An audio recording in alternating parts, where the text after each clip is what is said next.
Today's talk is about, I hope it's a subject that is interesting to you, but also is important for the development of Poland from an academic, innovation, entrepreneurial, and community standpoint. Thank you to our sponsors. Without your support, without your belief, Top 500 Innovators does not have the impact that it has, nor does it have the future and the potential. And also, I'd like to just welcome you. My Polish is limited, but I will try. And the reason why I will try is I have an affinity to your country, and with my background, my professional background, has certainly been in the United States. But my family history is in Poland. Specifically in a region called Galicia, of which I only knew one of my 4 grandparents. And so my Baba was an important person in my life, and she tied our family back to Europe, and when they came to the United States at the turn of the 20th century. So I grew up on pierogi and kryszczyki. And if Baba were alive today, I would probably weigh in at about 200 kilograms because I could never say no. But it is so wonderful to be in Poland and to be on campus and to be amongst the term I use is movers and shakers. Each of you in your own way have a contribution to make to the evolving ecosystem here in Poland. And that ecosystem is dependent on not only its strongest, but also able to overcome its weakest links. And one of the weakest links that I have seen in my experience with innovation in the United States, the weakest link has to do with failure. Tomorrow at PAMI, I'm going to talk extensively about how to overcome a fear of failure. But for now, I would like to just suggest, because we are colleagues, we're partners, that failure, your own personal failure, your mistakes, your stumbles, your hesitations, are part of an opportunity for you to grow. And ultimately, your community benefits. If you're on a college campus, you're on a university campus, your students benefit. And certainly if you're active in local, regional, and national level, your country benefits. So we start with a story.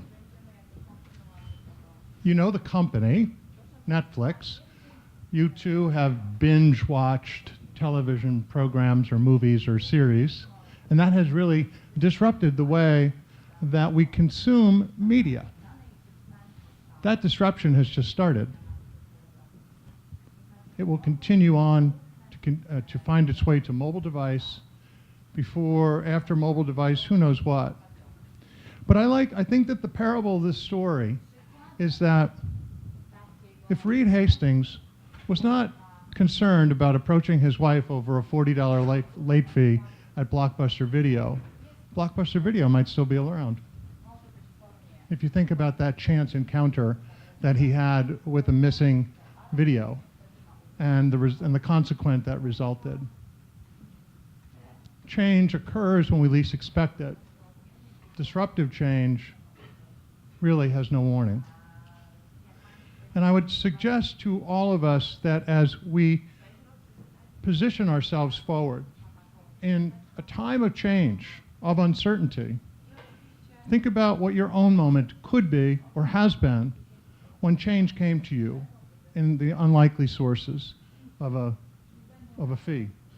And I asked these 2 questions, what if and why not? Those are my 2 favorite questions. I used to drive my students crazy with those questions. First of all, they're open-ended.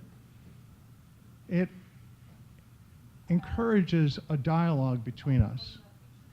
Here at the reunion, not only are you enjoying each other, maybe you haven't seen each other in a while, or to build on the connections that you've made, but it's also a chance to deepen your connections with your colleagues and to ask each other, what if? And why not? There are no limitations for what the conversations will be amongst each of us today and tomorrow and then through the rest of the weekend. So disruptive innovation occurs today. It occurred yesterday. It's certainly going to occur tomorrow. The global economy is based on the promise of disruptive innovation. Without moving forward, disruptive innovation can't take hold. Without me becoming an 8.0 version of myself, I couldn't look forward to the 9.0 version of when that is.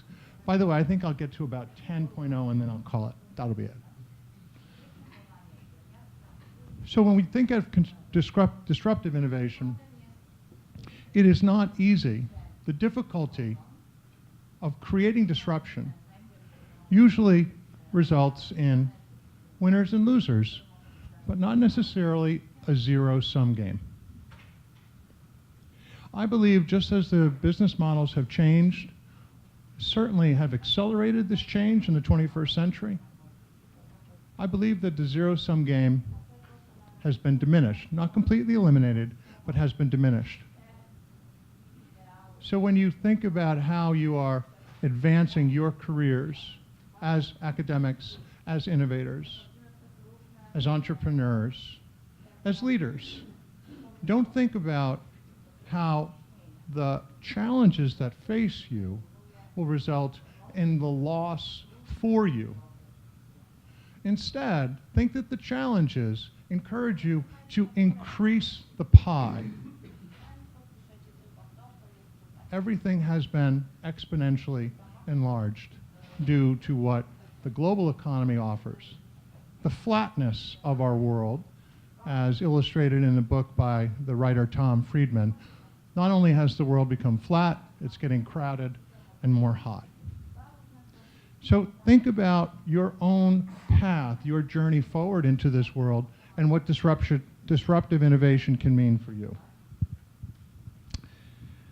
In my research for today's keynote and then also for PAMI, I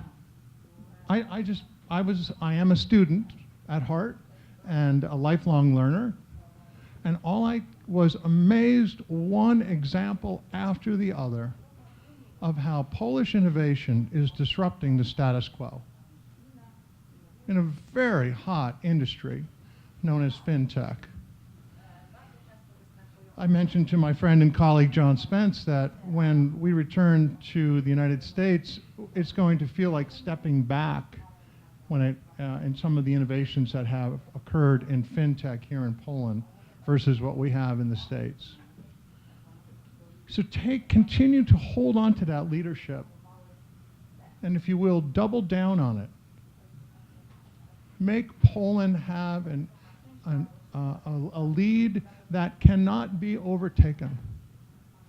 If you've read the reports, and we're going to cite a few of them here in the presentation, the reports indicated that Poland has all of the necessary ingredients, the qualities, and the attributes, along with the will and the spirit, to never relinquish the lead that it has in certain industries where innovation, especially the disruptive kind, has propelled you to a leadership position.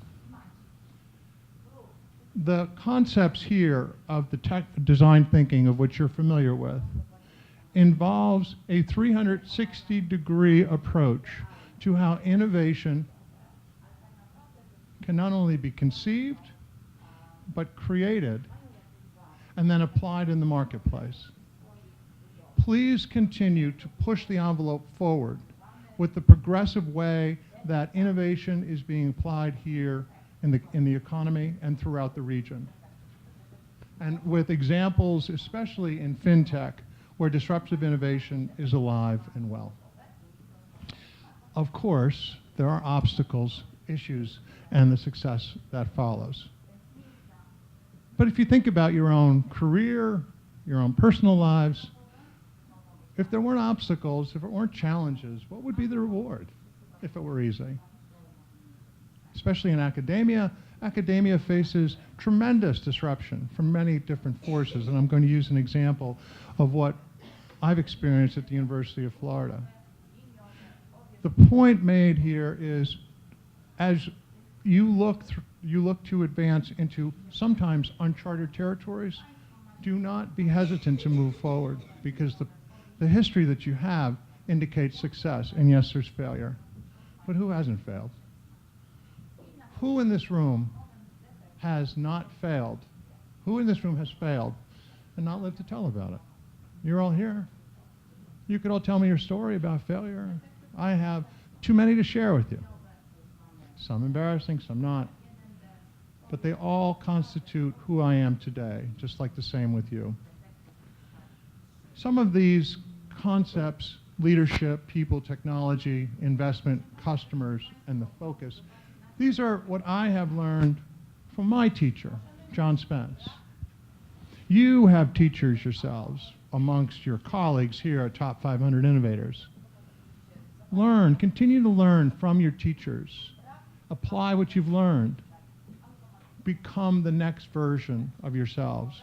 And if you are on a college, university campus, empower your students to do the same. I think we would agree that the student today, whether in Poland or the United States or anywhere in the world, yearns to learn. And the thing that I find over and over again, having taught approximately 2,000 students over 7 years, is that this phrase: students don't know what they don't know. It's incumbent upon us to teach them what you know, to teach them what the world needs them to know. And with information at our fingertips, we are awash in information, we seem to forget that we still have to go out and get it. It's just not going to immediately flow to us. Another shining example from Poland's innovation ecosystem, again in fintech. This struck me not only as a leader, but the mobile platform of which it is being deployed and how access will come. So right now it's through some kind of a smart device, but we know that implantable chip technology is not that, it's being used in some organizations today, legally and in recognition of privacy issues, that pretty soon we will be able to swipe something and we'll have access. Oh, a tremendous number of issues that surround that.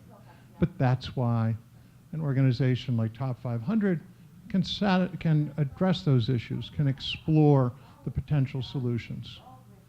But when you continue to look and to research and to study what's happening today, you'll understand that all of these different types of innovative approaches are disrupting the status quo. I love the term, I made up the term branch in the pants. I thought that was amazing, that when you realize that we have enough computing power, usually sitting in our pocket, to launch satellites. And what do you think the functionality is of your smartphone? What you use it for? Certainly less than double digits. You use it to text, to email. Occasionally we use it to talk and to access the web. Maybe to send some pictures and such, or to take pictures. But the functionality, oh, there it is. Somebody wants to talk now. The functionality certainly, and yet I taught engineering. I'm not an engineer myself. I taught engineers, and I say this with kindness and with love to engineers. It's this notion of feature creep that continues to avalanche or cascade its way into the different features that are found on a device. We don't need them. They're not solving a problem. And with the more successful innovation, it's when you solve a problem is when you have a market opportunity.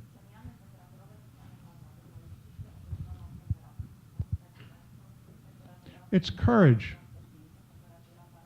That's all that's needed. You have the technological proficiency, You have the ecosystem. You have the history. You have the spirit. You have the know-how. Investment is increasing. It's courage to lead. And to lead well requires you to have what I call this speed to market. We have no desire in innovation to be perfect or to make sure that you mitigate all risks out. That doesn't work, especially from an economic standpoint. If you looked at the risk-reward scale, there has to be a little bit of risk. But live with the risks that are mitigatable. They can't be eliminated. Allow yourself that. And when failure occurs because risk does surface, continue on. The key, again, is to exercise courage, which is especially needed when you're like upstarts, like these Polish companies that challenge the established companies. A term that I use quite a bit is incumbent, which is often associated in political circles. But the established companies are there for a reason. We discussed this morning about why established companies are sometimes referred to as boring or not attractive to the younger generation. Well, they've worked years and decades and through numerous business cycles in order to establish process. And with process, you can scale. And with scalability, you can control markets. And when you control markets, you can become a dominant player. And that leaves you susceptible to the upstarts. Companies that see opportunities that are lurking in an area called the white space, where gaps will exist, or where gaps are created, because innovation does not rest. Innovation is always looking for the next thing. Innovation, if I'm on my 8.0, I can only imagine what innovation's version is. Could be infinite. So these upstarts challenge established, entrenched companies in their industries. How they go about them, or how the established companies fight back, well, think about when you're in a position of strength. You have the resources, you have the confidence, you have the proven track record, you have the reputation, and certainly you have the will, because you're not about to lose. And when I hear talk of, well, we'll just go out and disrupt the status quo, I always think, terrific. What are you doing that's different in terms of business model, solving problems that others don't see, using technological platforms that haven't yet been established in the marketplace? What are you doing in order to unseat the companies that are so desperate to stay? It's not easy. Because with the process comes the reality that companies will bring advances in innovation in slow, methodical, and iterative steps. And that's how mitigated risk can evolve. Some of you are probably working in established organizations. You are most likely following this formula to remain meaningful and purposeful and on top. Continue to do it. We need you to lead. Just be prepared for the upstarts that maybe see opportunities or perhaps you do not. It was so fun. I arrived yesterday afternoon and went to a market or two, and I looked for some of the products, and I saw the milk, the dairy product company, and I did give a shout to our, I know we've had the conference in Warsaw, and the Warsaw football team is a perennial power in the country. So this is why the established teams win. It's because they know how. It's that institutional knowledge. It's ingrained in their DNA. They're going to win. The term that I like to use, whether it's to encourage companies I consult with, or students I've taught, or colleagues I wish to befriend, is let's play to win. Let's not play not to lose. Because teams, whether it's athletic, business, academic, community teams, political teams, if they play not to lose, most often they do. These teams have learned, they have the formula. It's part of their institutional DNA that they're going to play to win.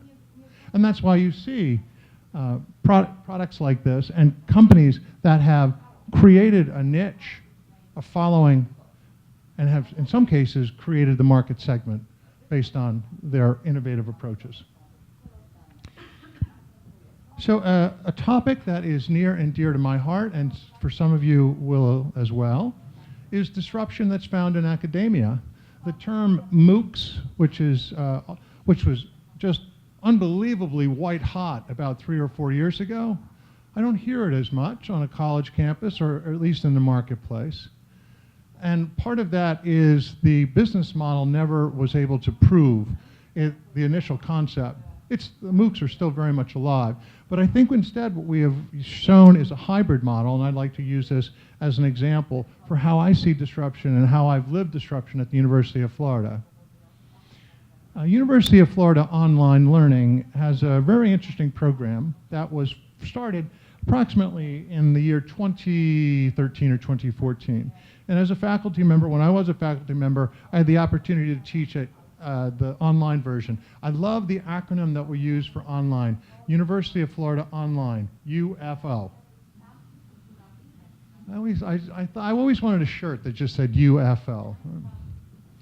And UFO's projected enrollment by the year 2020 is 100,000.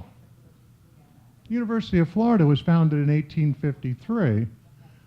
This fall enrollment is approximately anywhere, it's inching towards 54,000. In roughly 7, 8 to 10 years, UFO will have almost double the enrollment capacity of the traditional model.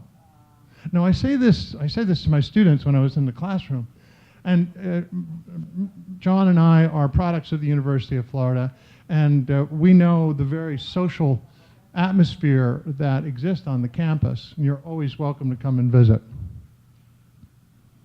When I say to the students, but your children are not going to attend the University of Florida, first of all, they say, of course they are. They're smart. They're going to be smart, and they're going to come to the University of Florida. I said, yes, they're going to be smart, but there's no reason for them to come here because they'll be able to consume education in ways that their parents did not. Who has young children today under the age of, say, 5? Who has children believing that they're going to drive a car? Not going to happen. First of all, insurance companies will not insure, I'm projecting this, insurance companies won't insure human drivers. They'll insure cars that have computer drives. Your children do not need to drive. You may wish for them to drive. That's for some, just because it's a good skill to have. But the marketplace says they won't have it. I'm a baby boomer. I'm 57 years old. It's my generation that's probably going to die, the last generation that dies a natural death. That sounds morbid. I'm in very good shape, trust me. Okay? I don't feel like I'm ready to, I need to get at least to that 10.0, right? So I'm not checking out anytime soon. But if you think about it, why would children of baby boomers, they might have a natural death, but most likely they'll have body replacement parts. And the grandchildren of baby boomers, there's some medical, scientific reasons which will then be figured out by the time it's 50 years from now, there's not a natural reason for a grandchild of baby boomers to die. Machine learning, and if you believe in singularity, where the computing power of a machine will then surpass the computing power of a human brain, as projected and predicted by Dr. Ray Kurzweil, that's going to occur probably latest is 2040. How are we going to handle disruption? We have it already figured out from the technological standpoint. What about from the social, moral, religious standpoint? It's coming. It's not going to wait. And what happens? University of Florida enrollment will not stop online. And for the time being, University of Florida, the traditional way, the status quo, will remain. I found this article, this report. I thought it was a bit controversial. I'm not here to stir up any controversy, but I wanted you to know that I'm understanding some of the issues faced by Polish academia. And this particular report, where the European experts, I thought that the headline was just an invitation to sort of like, let's pick a fight, right? European experts call for radical changes in Polish higher education. First thing I thought is, well, what do they know about Polish higher education? But that's beyond the point. But the suggested actions are actionable. Does it mean that it staves off disruption? No. No. University of Florida is not going away anytime soon. And what the suggested action steps from the report is that it addresses some things that are probably well entrenched, not only in society, but in the business community and on an academic campus, but also what it means to compete against the world. Your students come from foreign countries. Your students learn in other foreign countries. The world continues to grow flatter and closer with every new advance of technological innovation. Again, this is not going away and it's not stopping. So what do we do to address it? Well, let me give you an example of what happened at the University of Florida. University of Florida is located in the north central part of the state. Miami is down to the right. Disney is right in the center. And university is probably best known for Gatorade. And that was an innovation that was created to solve a problem at the University of Florida football team, the American football, not the Polish football. And a medical doctor determined that the players, as per the football coach, the players were losing stamina and energy in the hot Florida sun and humidity as they play football. Our football season runs from August until December, and it's still very warm and humid in those months. And so Gatorade is a replenishment for the bodily fluids that are extinguished during athletic activity. And it's been a fascinating story about how disruption has created opportunity at a university campus, and it has spread throughout the United States, and it includes the world under the concept known or practice known as Office of Technology Licensing. The licensing of technologies that are born at a university and then are commercialized into the market. The interesting fact about the founder of Gatorade, Dr. Robert Cade, his family still resides in Gainesville.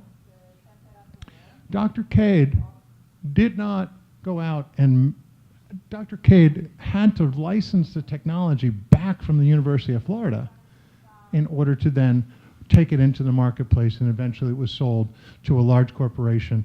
And the university has received about $400 million worth of royalties since 1964 when Gatorade was created.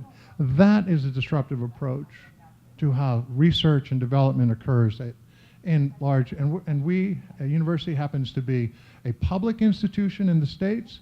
That means that it is funded by taxpayer dollars, and it is today an organization that attracts close to $800 million US of sponsored research, corporate and government grants. So it's big business, just like Gatorade is big business. And the challenges that await this traditional approach to school or to university teaching is to not only become a top 10 and to have preeminence in certain fields. Engineering is one very high on the list, but it's also to be able to increase the number of licenses, to forge the partnership, the collaboration between academia and business. And this is the future that I see for Poland. Given Poland's strength and dominant position in STEM fields, why not, what if Polish researchers put on their entrepreneurial hat?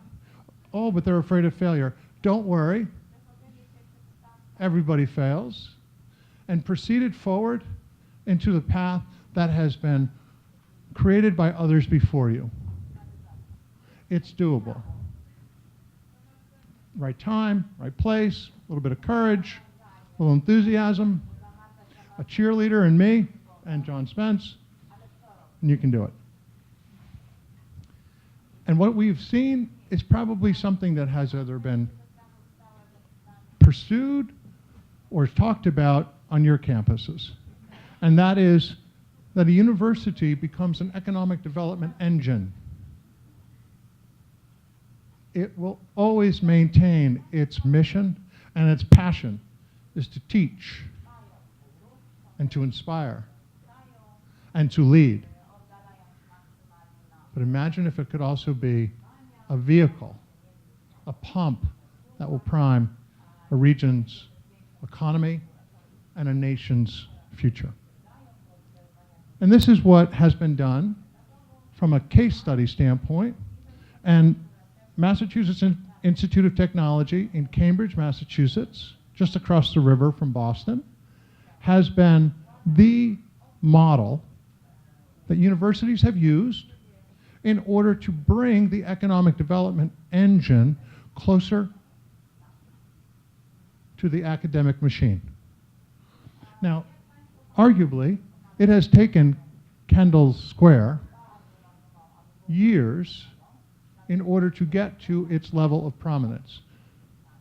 Whereas the University of Florida's Innovation Square has really only begun. We're at it for less than 10 years. But the number of startups, the number of faculty-led companies that have turned more from research projects into viable commercial opportunities grows considerably. And here's where I thought this was an interesting angle as to why innovation has an approach that can be embraced by the marketplace. And you've done this without even knowing that there was such a bell curve explanation for it. You yourself as consumers, all of us as consumers, we have fallen into one of these segments and will continue to do so, because whatever innovation comes next, you may find yourself either being a laggard or being an early adopter. It's inevitable. It's enticing. It's appealing. It's fun.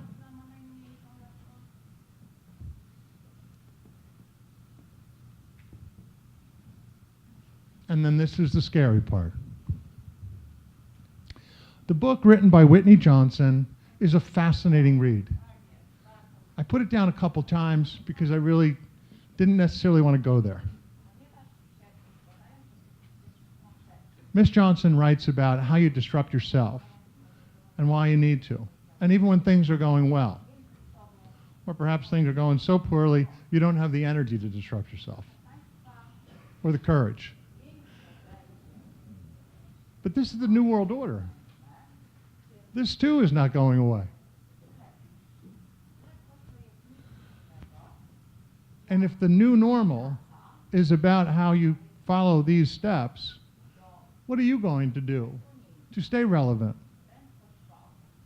to maintain meaningfulness, to have your place rightly alongside your fellow top 500 innovators? What can you do so that you are practicing that innovation is not a destination, but indeed it's a journey. And in that journey, that's the reward. So my 8.0, I can't tell you where the destination is yet. I'm glad that the journey has taken me through and to Poland. I told the Consul General that I'm more than happy to return to Poland every year during the summer. I do not like winter. That's when my Polish friends come to Florida and you visit with me there. If you can get rid of winter, I'm moving. I'm right here. And as Miss Johnson wrote about, and she incorporates this in the book, it's this S curve. And we are going to go through all of the 7, just because I think it's worth noting. This framework is doable and it works. So the number 1 is how to take the right risks. Right risks. Not just risk, everything in life is a risk. If I walk up those stairs, it's a risk that I might fall down. So take the right risk. And I borrowed some of these themes with all of the P's from my friend John, because John has spoken about the 4 P's when it comes to business matters. So I use the 5 P's in order to describe the S curve. Passion, purpose, principle. Sometimes principled leadership is the only type of leadership that's demanding of the situation. The privilege, not that you have an entitlement, but you have the privilege to exercise what's been given to you. And then certainly profit. And profit doesn't always need to be that it's from a capitalist standpoint, but profit can be however you profit. Learning can be a profit. And then number 2 is distinguishing your strengths. How would you describe yourselves? I heard a wonderful explanation of a complex issue. How do you describe a complex issue to someone? They said, why don't you explain it to your grandmother or to your young child? It's the same thing. How do you describe yourself? Not to your colleagues, not to your peers. How do you describe something yourself to someone who does not know you, does not know your field, not know what you do, maybe not your own age? Think about what makes you strongest about yourself. And it's not just what you believe. It's what works to make you the strongest of yourself. And there's that term again, those two questions. What if, why not?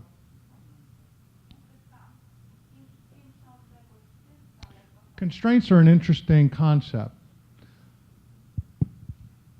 The constraints in innovation create the boundaries upon which those limitations can frame our innovation pathway. Innovation's boundaries are better described as a football pitch that's rectangular versus a baseball field, which the rays just go on and on and on, never touch. That type of a scenario is not so good for innovation. And you may say, oh, but it allows for outside the box thinking. I would politely and professionally push back on you. I say that what I think we need more of is inside the box thinking, where you already have some idea and are not going off into some blue ocean approach to try to make innovation happen. And this notion of entitlements, say no to them. It sounds like you're talking to a teenager or a millennial, right? They feel, we feel that they're entitled. They don't. It's how they were raised. They know no other way. But for you as innovators, battle these entitlements and allow for a different approach, a mindset, a frame of mind. And then step back to grow, because sometimes you have to step back in order to move forward. And there it is again. I come to Poland encouraging failure. Actually, the message is a little bit more nuanced and refined. Condone failure. I lived and worked in Silicon Valley, lived in San Francisco for 12 years. And when I left there, I worked in the venture capital industry in Silicon Valley. And when I made my way to Gainesville, one of the first questions that I was asked, and by the way, Gainesville is a small, fun, southern college town. It will not confuse you with, it actually will remind some of you of Berkeley, maybe a little bit of Palo Alto thrown in, but it's not a San Francisco. And I was asked, what makes for Silicon Valley so successful? Well, it helps that you have about 96% of the world's venture capital sitting on Sand Hill Road, which is a short scooter ride away from Menlo Park and Palo Alto, etc. But I think it's a frame of mind. Failure in Silicon Valley is just thought of as another day at the office. No big thing. So what if you failed? So what if it's somebody else's money? And I realize, I've done some research, bankruptcy and such, and there are lots of obligations, so I'm not saying go ahead and fail and walk away from your financial obligations. Not at all. But instead, I would like you to understand what has happened for what becomes the Silicon Valley's DNA for success is their ability to condone failure. And everybody fails. So no secret to you as innovators, scientists, academics, business leaders, government officials, community leaders. The North Star in your discovery is innovation. There is nothing else. It's the topic of every coffee chat that I've had. It's a topic of every cocktail conversation. When we see each other socially, we're going to be talking about innovation. We're going to be sharing stories about innovation. Continue to embrace that. Grow with it. Seek for the next level of understanding and learning about innovation, because it will not abandon you. And here's why you shouldn't abandon it. I had a lot of fun just going ahead and just doing some research. I mean, this is top line research about industries that are going to be drastically impacted by innovation, the disruptive nature of this type of technological innovation. Think about it. And we've already mentioned education, so I didn't want to be redundant. Look at those industries. Everything. And fintech's already there, but everything. And it doesn't even discuss the platforms that are part of this disruption. The Internet of Things, the blockchain. Oh, forget about the silliness of the Bitcoin and the cryptocurrency bubble. That's for the Wall Street people to just prove to themselves that they're going to make money when nobody else does. But the underlying technology, that platform called the blockchain, that will be found in every one of those industries. I didn't include government, but government will be included in the blockchain as well. Embrace the blockchain. Poland has every indication that it already has, it too will use blockchain in ways that other nations, other regions, other technologists will find progressive, and that we will follow your lead. Don't abandon us now. We need you. And seize the opportunity. See what you think in this play to not lose versus play. Do not find yourself in these signs of where you're going to stumble, where disruption is going to come in and take over. There's no reason for it should. It happens, but these are the things that you can do to protect yourself from losing your way. And one of the things, whereas the other things is more from so low barriers to entry, that could be from a legal standpoint. Strengthen your intellectual property portfolio. The outdated business model and revenue models,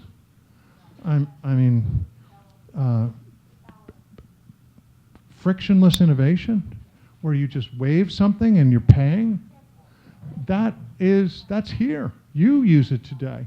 I have yet to see, only been in the country for 24 hours, I have not seen one transaction performed with anything other than a credit card or a debit card or an iPhone.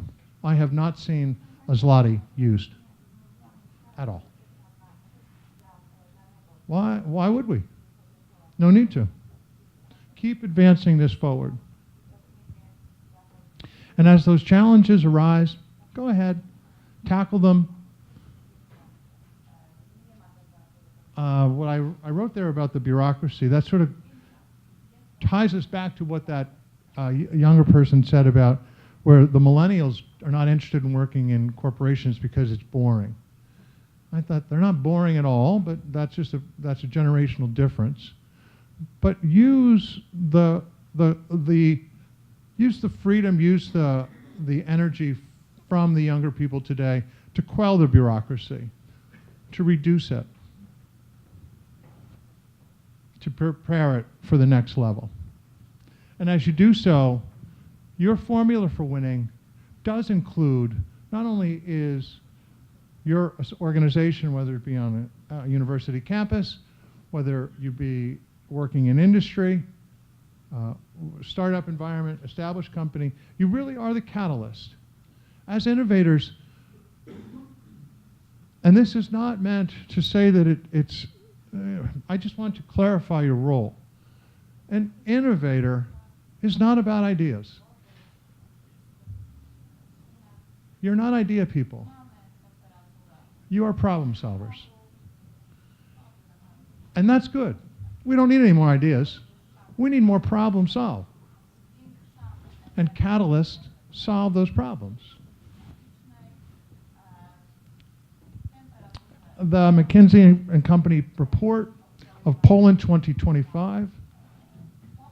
I found this report to be exceedingly interesting. It's a long report. I read it with great interest. You may agree or disagree with its findings. You may be aware or not aware of the report. It's found online. I thought it was balanced reporting about what the possible opportunities for for Poland exist. We've had similar approaches in Florida, where studies come out year after year, because Florida is now the third largest populated state in the United States. It is becoming an economic and political powerhouse in the States. And many times the prognosticators and the experts will publish these reports. So when I read this report, I was a little bit cynical. But as I learned more and more about it, I believed. I became a believer. Whether you are a believer or not, I'd like to just know your position on this, because I'm fascinated by the potential that exists according to this report's findings. And the findings are, and this is already established a fact that you know of, that Poland is a growth engine. It's a growth engine when it comes to technology. It's a growth engine when it comes to an ability to lead forward in East Central Europe. That growth engine demands certain actions. Some are controllable, some are without your control. But nonetheless, the opportunity exists. And I don't think McKinsey was writing the report in order to sell more business in Poland. Perhaps they are. Don't know their motives. But I saw this as an opportunity to learn about where the multi-sector possibilities exist in the country over the next decade. The future, I thought, was pretty darn bright. And this is some of the findings from the report. I mean, when I read this report, knowing that I was going to venture to Poland for the first time, I thought, maybe I should pack more clothes and stay a little bit longer. This looks pretty promising to me. there are some, for sure, there are some areas that need strengthening. It needs to be deepened by the marketplace. Foreign investment is a big concern, or the levels of foreign investment. And then internal investment in innovation, entrepreneurial ventures is somewhat waning. Nonetheless, the possibility exists because you have an educated labor force, you have a stable geopolitical economy, you have a fantastic physical location, now not just in Europe, but in the world. You have resources. You do have winter. I wish you could get rid of that. That's why you have me in Florida. So, and where you are, where you can excel is where technology will serve as its catalyst in order to propel you forth according to what the report's findings are. You may again agree or disagree with what's found in the report. As a student of Poland, I was interested to learn where, if I'm going to include Poland, you know, if I'm a stakeholder in Poland, which of course I am and we are, and all of your event organizers and yourselves are stakeholders in Poland's future, I would be very intrigued to see where the opportunities exist. And from what I discovered, and I tried to take a very balanced analysis of what that report covers, I believe that the opportunities far outweigh the limits of Poland's future, or at least projected future to 2025. This is the quote from the report. Yes, it's an upbeat report. Poland is poised to become, over the next decade, one of Europe's strongest engines of growth, as well as a dynamic force in the global marketplace. It's a global stage of which Poland plays, no longer regional, but global. And the reason for that positioning is because of innovation. It's because of the people in this room.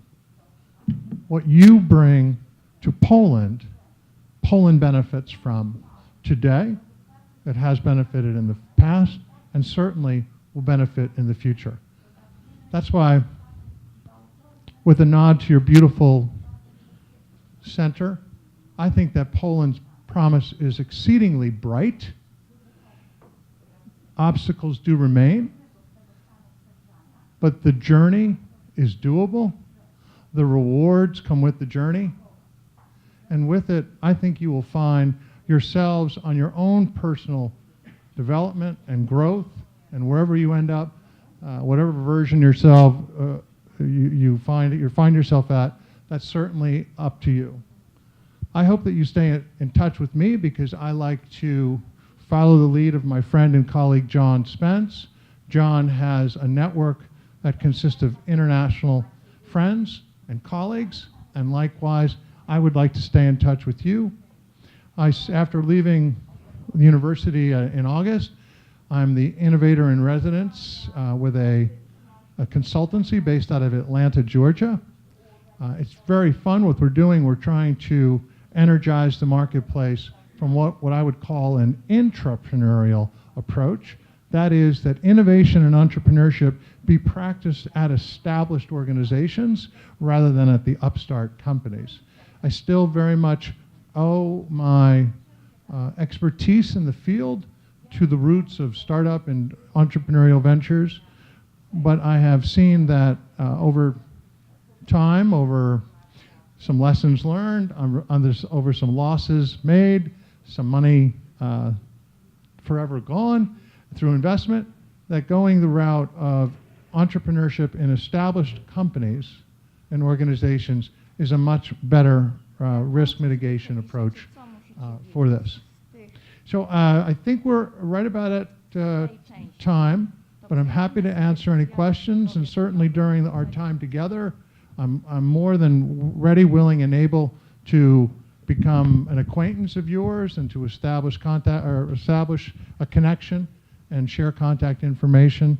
And I just wanted to say again, thank you very much. It's been a pleasure to not only see you and meet you, but also to have the privilege and the honor to speak at the reunion. Congratulations. Dziękuję.